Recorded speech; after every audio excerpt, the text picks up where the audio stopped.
அன்பர்கள் அனைவருக்கும் வணக்கம். நான் உங்கள் சித்தர்தாசன். நடைபெற்றிருக்கின்ற இந்த குரு பயிற்சியினுடைய பலன் 2025 வருடத்தில் நடைபெற்றிருக்கக்கூடிய இந்த குரு பயிற்சியினுடைய விளைவாக மேஷம் ராசி மற்றும் மேஷம் லக்னத்தை சேர்ந்தவர்களுக்கு உண்டான குரு பயிற்சியினுடைய பலாபலன்கள், அதுலேயும் அசுவினி, பரணி, கார்த்திகை நட்சத்திரத்தினுடைய முதல் பாதம் இவர்களுக்கு உண்டான இந்த குரு பயிற்சியை பார்க்கின்ற பொழுது, இப்போ குரு பகவானை பொறுத்த வரைக்கும் ராசிக்கு 3ஆம் இடத்துல வந்து சஞ்சரித்து கொண்டிருக்கிறார். அப்படி இருக்கின்ற பொழுது குரு பகவான் 3ஆம் இடத்துல போயிட்டு மறைவு ஸ்தானத்தில் இருக்கிறாரு. ஆனால் 12 கூடிய கிரகம் இல்லையா? அப்போ 12 கூடிய இந்த குரு பகவான் 3ஆம் இடத்துல போயிட்டு இருக்கின்ற பொழுது உங்களுடைய முயற்சிகளில் சிறு சிறு குழப்பங்களெல்லாம் உண்டாகும். அப்படின்றது தவிர்க்க முடியாத ஒரு விஷயமாக இருந்தாலும் கூட உங்களுடைய திறமைகளும் உங்களுடைய வித்தைகளும் சமூகத்திற்கு பயன்படும். இப்போ இது நாள் வரைக்கும் என்னதான் முயற்சியினுடைய உச்சகட்டத்தில் நம்ம போனோம்னா கூட அந்த முயற்சிக்கு உண்டான அங்கீகாரத்தை நாம் பெறுவதற்கு சிறு சிறு தடைகள் இருந்துச்சு இல்லையா? அந்த தடைகளெல்லாம் விலகும் அப்படின்றது தான் என்னுடைய பார்வை. ஆனாலும் கூட சிறு சிறு உடல் உபாதைகளினால் மருத்துவ செலவுகள் ஏற்படும். அப்போ என்ன அர்த்தம்? கரெக்டான நேரத்திற்கு சாப்பிடணும். உடலில் சிறு சிறு உபாதைகள் இருந்துச்சு அப்படின்னு சொன்னால் அதில் கூடுதலான சில கவனங்கள் செலுத்தணும். குடும்பத்தை பொறுத்த வரைக்கும் ஒரு சின்ன விஷயமாக இருந்தால் கூட அதில் நம்ம அதிகமான முயற்சிகள் எடுத்து அதில் இந்த குடும்பத்தில் நமக்கு தேவையான அளவிற்கு கண்காணிப்பை பயன்படுத்தி குடும்பத்தினுடைய பொருளாதார நிலைகள் மட்டுமல்லாமல் மற்றும் இருக்கக்கூடிய குடும்பத்தினருடைய தேவைகளை நிறைவேற்றுவதற்கு இது எல்லாற்றுக்குமே கூடுதலாக கவனம் செலுத்த வேண்டும். உங்களுடைய பொறுப்பை மற்றவர்களிடம் ஒப்படைக்காமல் எதையும் நீங்களே நேரடியாக பார்க்க வேண்டும். அப்படின்றது இன்று நடைபெற்று கொண்டிருக்கின்ற இந்த குரு பேச்சினுடைய பலாபலன்களாக இருக்கிறது. உறவுக்காரர்களை பொறுத்த வரைக்கும் ஏற்கனவே உறவுக்காரர்கள் விஷயத்தில் நாம் ஓரளவுக்கு தள்ளியே இருந்தால் கூட ஒற்றுமை குறைவு வராமல், அதனால் மனசில் சஞ்சலங்கள் மனக்கலக்கங்கள் வராமல் பார்த்து கொள்வது, உறவுக்காரர்களிடமிருந்து ஓரளவுக்கு இன்னமும் தள்ளியே இருப்பது. என்னென்னா என்ன, நீங்கள் நல்லா இருக்கீங்களா, நான் நல்லா இருக்கேன், ஒரு 4 கிழமை நல்லது கெட்டது விசேஷம் அப்படின்னா அதற்கு மட்டும் நாம் கூடுதலாக கவனம் செலுத்தி போயிட்டு வர்றது அப்படின்றது மட்டும் இல்லாமல் அவர்கள் மீது அதிக அக்கறையை எடுத்துக்கொள்வது அப்படின்றது இன்றைய காலகட்டத்திற்கு வேண்டாம். அப்படின்றது தான் என்னுடைய கருத்து. இந்த பதிவை நீங்கள் முழுமையாக பாருங்கள். இந்த பதிவு உங்களுக்கு பிடித்திருந்தால், இது உங்களுக்கு பயன்படும் அப்படின்றது உங்களுக்கு தெரிந்தால், உங்களுக்கு நம்பிக்கை இருந்தால் சப்ஸ்கிரைப் பண்ணுங்கள், ஷேர் பண்ணுங்கள், கமெண்ட் பண்ணுங்கள். ஜோதிடம் தொடர்புடைய தனிப்பட்ட ஜாதகம் தொடர்புடைய உங்களுடைய ஆலோசனைகள் உங்களுக்கு தேவை அப்படின்னா என்னுடைய வாட்ஸ்அப் நம்பருக்கு நீங்கள் உங்களுடைய ஜாதகத்தை அனுப்பலாம். அதுக்கு பதில் சொல்வதற்கு தயாராக இருக்கிறேன். மேஷம் ராசியை பொறுத்த அன்பர்களுக்கு உத்தியோகத்தை பொறுத்த வரைக்கும் குடும்பத்தில் இருக்கக்கூடிய ஒரு சில சின்ன சின்ன பிரச்சனைகளின் காரணமாக நீங்கள் வேலை பார்க்கக்கூடிய அலுவலகத்தில், தொழில்கூடத்தில் உங்களுடைய மனதை முழுமையாக செலுத்துவது என்பது சற்று கடினமான ஒரு சூழ்நிலையாக இருந்தாலும் தொழிலில் நீங்கள் கூடுதலாக கவனம் செலுத்த வேண்டும் அப்படின்றது இந்த கிரகத்தினுடைய சஞ்சாரங்கள் காட்டுகிறது. அதே மாதிரி உங்களுடைய முன்கோபம், டக்குன்னு டென்ஷன் ஆகிறது, எதையுமே பொறுமை இல்லாமல் கூட வேலை பார்க்குறவங்கள்ட்ட, சக பணியாளர்கள்ட்ட அவங்க மேலே ஒரு அதிருப்தி ஏற்படுத்துகிறது, சந்தேகம் பண்ணுறது, இது எல்லாமே தற்காலிகமாக நீங்கள் அதை விட்டு வைப்பது அப்படின்றது நல்லது. மற்றவர்கள்ட்ட நீங்கள் பழகும்போது கூட பொறுமை என்பது மிகவும் அவசியம் என்பது தான் இப்போது இருக்கக்கூடிய இந்த கிரக நிலைகள் அப்படின்றது காட்டுகிறது. மற்றபடி பெண்களாக இருந்தாலும் சரி, ஆண்களாக இருந்தாலும் சரி, அடுத்தவர்களுடைய விஷயத்தில் நீங்கள் போய்ட்டு தலையிடும் பொழுது ஓரளவுக்கு மேலே அவர்களுடைய பர்சனல் விஷயங்களில் நீங்கள் தலையிட வேண்டாம் என்பது மிக அவசியமான காலகட்டமாக இருக்கிறது. அதே மாதிரி வேலை பார்க்கக்கூடிய இடங்களில் மேலதிகாரிகள்கிட்ட தேவையற்ற வாக்குவாதங்கள் அப்படின்றது வேண்டாம்.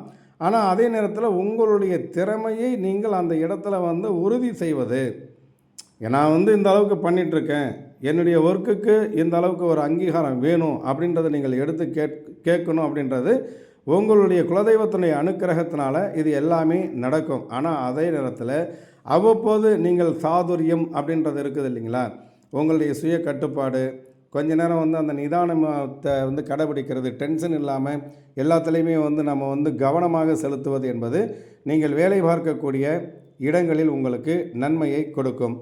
தொழில் செய்யக்கூடியவர்கள், வியாபாரம் செய்யக்கூடியவர்கள் கிட்டத்தட்ட வந்து புதிய முயற்சிகளில் நீங்கள் புதிய முயற்சிகளில் போயிட்டு நீங்கள் வந்து ஈடுபடுறது அப்படின்றது இப்போதைக்கு தேவையில்லை அப்படின்றத அகலக்கால் வைக்க வேணாம். இருக்கிற தொழிலை கவனமாக பாருங்கள். உங்கள்கிட்ட வேலை பார்க்கக்கூடியவர்கள் மேலே கூடுதல் கவனம் செலுத்துங்க. யாரையும் நம்பி உங்களுடைய பொறுப்புகளை ஒப்படைக்காதீங்க. அதே மாதிரி புதிய கொள்முதல்கள் செய்யணும் அப்படின்றது அகலக்கால் வைக்க வேணாம் அப்படின்றது உங்களுக்கு இப்போ இருக்கக்கூடிய கிரக நிலைகள் காட்டுகிறது. அப்படி இருந்தால் கூட இப்போ இருக்கக்கூடிய அந்த பார்வையினுடைய அனுகூலகங்கள் அப்படின்றது இருக்குது இல்லையா, அவர் வந்து பார்த்திங்க அப்படின்னா அந்த பார்வையின் அனுகூலத்தின் காரணமாக உங்களுக்கு திடீர்னு பார்த்தீங்க அப்படின்னு சொன்னால் சில அதிர்ஷ்ட வாய்ப்புகள் கிடைப்பது என்பது உங்களுக்கு தவிர்க்க முடியாது. நல்ல அதிர்ஷ்டமான வாய்ப்புகள் எல்லாம் கிடைக்கும். ஆனாலும் நாம் எதை செய்தாலும் ஒரு முறைக்கு பல முறை நீங்கள் நன்றாக தீர சிந்தித்து செயல்படுவது என்பது நல்லது. அதே மாதிரி இந்த சினிமா துறையைச் சேர்ந்தவர்கள், கலைத்துறையைச் சேர்ந்தவர்கள், அரசியல் துறையைச் சேர்ந்தவர்களை பொறுத்த வரைக்கும் அடுத்து வரக்கூடிய காலகட்டங்களில் வந்து நீங்கள் எதிர்பார்க்கக்கூடிய அளவிற்கு உங்களுடைய செல்வாக்கை நீங்கள் வந்து அந்த இடத்துல வந்து உறுதிப்படுத்தணும். உங்களுடைய வெற்றியை வந்து தொடர்ச்சியாக நீங்கள் வந்து எடுத்துக்கணும் அப்படின்னா கூடுதல் கவனம் கண்டிப்பாக செலுத்த வேண்டும். வருமானம் என்பது வந்து ஓரளவுக்கு நமக்கு இல்லை அப்படின்னு சொல்கிற அளவுக்கு இல்லாமல் நம்மளுடைய தேவைக்கு மேல் நாம் எதிர்பார்க்கக்கூடிய வருமானம் என்பது ஓரளவுக்கு சிரமமாகவே இருக்கும். அப்படின்னா என்ன அர்த்தம்? நமக்கு கிடைக்கக்கூடிய வாய்ப்புகள் கை நழுவி போகாமல் இருப்பதற்காக கூடுதல் கண்காணிப்போடு, கூடுதல் விழிப்புணர்வோடு நாம் வந்து செயல்படணும். ஆடம்பர செலவுகளை தற்காலிகமாக நீங்கள் தள்ளி வைக்க வேண்டும் அப்படின்றது இன்றைக்கி இருக்கக்கூடிய காலகட்டமாக இருக்கிறது. அதே மாதிரி குடும்பத்தில் இருக்கக்கூடிய பிரச்சனைகளை வந்து வெளியிடத்தில் போயிட்டு காமிக்கக்கூடாது. அப்போ என்ன அர்த்தம்னா, குடும்பத்தில் ஏதாவது ஒரு வகையில் சிறு சிறு சஞ்சலங்கள், மனக்கசப்புகள் அப்படின்றது இருக்கும். அப்போ வந்து பெண்களாக இருந்தால் ஆண்களிடமும், ஆண்களாக இருந்தால் பெண்களிடமும், குழந்தைகள் பெரியவர்களிடத்திலும், பெரியவர்கள் குழந்தைகளிடத்திலும் ஒருவருக்கொருவர் விட்டு கொடுத்து போகணும். அதே மாதிரி கணவன், மனைவி, குழந்தைகள் அப்படின்றவங்க தன் மனதில் இருக்கக்கூடிய விஷயங்களை ஒருவருக்கொருவர் கொஞ்சம் மனம் விட்டு பேசினால் பிரச்சனைகள் என்பது தீரும். ஆனால் அதே நேரத்தில் உங்களுடைய ஜனனகால ஜாதகத்தை பொறுத்த வரைக்கும் உங்களுக்கு நடக்கக்கூடிய தசை புத்தியினுடைய அம்சங்களினுடைய அடிப்படையில் உங்களுக்கு அனுசரணையான காலகட்டமாக இருக்குது அப்படின்னா அதை நீங்கள் வந்து பயன்படுத்திக்கலாம். அப்படி இல்லாமல் நமக்கு வந்து சாதகமற்ற தசையோ அல்லது புத்தியோ நடந்துகிட்ருக்கு அப்படின்னா தகுந்த ஜாதக ஆலோசனையை பெற்று அதற்குண்டான தெய்வங்களுடைய வழிபாடுகளை மேற்கொள்வது, குறிப்பாக வந்து குலதெய்வத்தினுடைய வழிபாடுகளை மேற்கொள்வது என்பதும், குடும்பத்தில் வந்து கணவன் மனைவிக்கு இடையே ஒருவருக்கொருவர் அனுசரித்து போவதும் இந்த காலகட்டத்தில் உங்களுக்கு மேன்மையை தரும். மேஷராசியை பொறுத்த வரைக்கும் மாணவர்கள் இவர்கள் வந்து தங்களுடைய குடும்ப சூழ்நிலையின் காரணமாக உங்களுடைய படிப்பில் இருக்கக்கூடிய அந்த கவன சிதறல்கள் அப்படின்னு இருக்குது இல்லையா, அந்த இடத்துக்கு போயிடக்கூடாது. நம்ம வேலை என்ன, குடும்பத்தில் பெரியவங்களுக்குள்ளே ஏதோ ஒன்று பேசிக்கிறாங்க, ஏதோ ஒரு பிரச்சனை, ஏதோ ஒன்று, அது குடும்பம்னு இருந்தால் பிரச்சனைன்னு ஒன்று இருக்கத்தான் செய்யும்.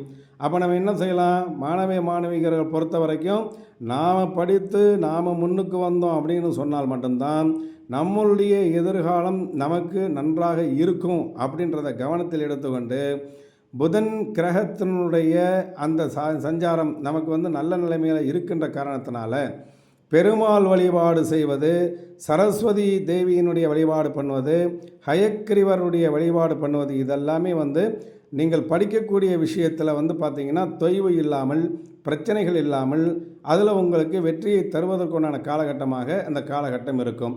விவசாயத்துறையை சேர்ந்தவர்களை பொறுத்த வரைக்கும் விவசாயத்தில் மிக மிக உங்களுக்கு நன்மை பெறக்கூடிய அற்புதமான வாய்ப்புகள் உங்களுக்கு இருக்குது. விவசாயிகளை பொறுத்த வரைக்கும் புதுசாக விளைநிலங்கள் வாங்குவதற்கு, மாடு கன்று வாங்குவதற்கு, புதிய உற்பத்திகளை செயல்படுத்துவதற்கு, கால்நடைகள் உங்களுக்கு சேர்வதற்கெல்லாம் நல்ல அனுகூலமான காலகட்டமாக இந்த காலகட்டம் இருக்கிறது. அப்படி இருந்தால் கூட உங்களுடைய வேலைகளை மற்றவர்களை நம்பி நீங்கள் ஒப்படைக்க வேண்டாம். உங்களுடைய விவசாயத்திற்கு தேவையான நவீன விவசாய உபகரணங்கள் வாங்குவதற்குண்டான காலகட்டங்கள் இந்த காலகட்டம் உங்களுக்கு அற்புதமாகவே இருக்கிறது.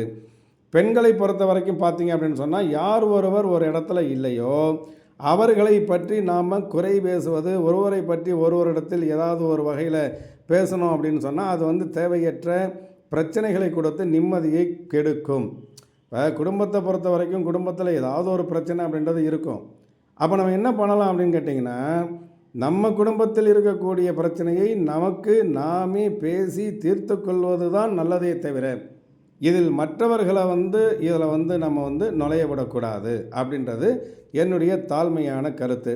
குரு பகவானை பொறுத்த வரைக்கும் பரிகாரங்கள், அந்த பரிகாரம் அப்படின்றத பார்த்தீங்க அப்படின்னு சொன்னால், உங்களுக்கு புதன்கிழமைகளில் பெருமாள் வழிபாடு பண்ணுவது, அதை தவிர உங்களுக்கு நேரம் கிடைக்கும் பொழுதெல்லாம் குலதெய்வத்தினுடைய வழிபாடு பண்ணுவது, வியாழக்கிழமையில் சாயந்தர நேரத்தில் நவக்கிரகத்தில் இருக்கக்கூடிய குரு பகவானை வழிபடுவது, அப்படி இல்லை அப்படின்னு சொன்னால் அருகில் இருக்கக்கூடிய சிவன் கோவிலுக்கு சென்று அங்கே பைரவருடைய வழிபாடு செய்வது, இதெல்லாம் உங்களுக்கு நல்லது நடக்கும். செலவுகளை பொறுத்த வரைக்கும் திட்டமிட்டு செலவு செய்யுங்க. இன்றைய காலகட்டத்தில் நீங்கள் கடன் வாங்குவதை கண்டிப்பாக தவிர்ப்பது நல்லது. உறவுக்காரர்களிடத்தில் நீங்கள் அனுசரித்து போவது, விட்டு கொடுத்து போவது, வீண் வாக்குவாதங்களை தவிர்ப்பது என்பது நல்லது. மொத்தத்தில் இந்த குரு பயிற்சியை பொறுத்த வரைக்கும் நிறைய நன்மைகள் உங்களுக்கு செய்யக்கூடிய பயிற்சியாக இருந்தாலும், நீங்கள் ஒரு விஷயத்திலும் ஒரு அடியும் கவனமாக எடுத்து வைப்பது, ஒரு முறைக்கு பல முறை ஒரு விஷயத்தை யோசித்து சிந்தித்து செயல்படுவது என்பது உங்களுக்கு வெற்றி மேல் வெற்றி கிடைக்கும்.